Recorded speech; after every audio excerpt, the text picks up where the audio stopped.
ভরা বর্ষার এই ঋতুতে যখন আমাদের বিদ্যালয় সবুজে মেতে উঠেছে, সেই সময় একরাশ সবুজ আনন্দ নিয়ে এসেছে আমাদের বিদ্যালয়ের দুই প্রিয় ছাত্র, নবম শ্রেণীর মৃণয় ও প্রিয়ব্রত। আমাদের এই বিদ্যালয় এবছর যে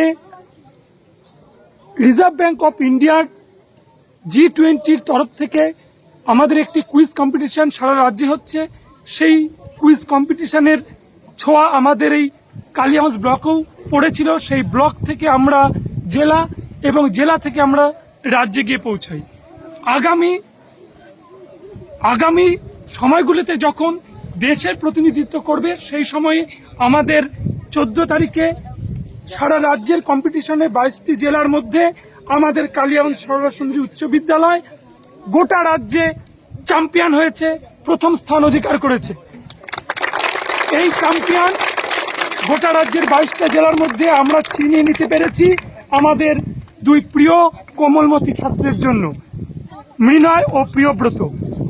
ওদের প্রতি আমাদের অনেক শুভেচ্ছা রইল। ওরা আমাদের বিদ্যালয়কে যেমন আনন্দে ভরিয়ে দিয়েছে, ঠিক তেমনিভাবে আগামীতেও ওরা দেশের সেরা হবে এই আশা রাখছি। সেই সঙ্গে সঙ্গে আরও একবার কালিয়াগঞ্জের নাম গোটা দেশের মানচিত্রে উজ্জ্বল অক্ষরে লেখা থাকবে এই আশায় আমরা বুক বাঁধছি।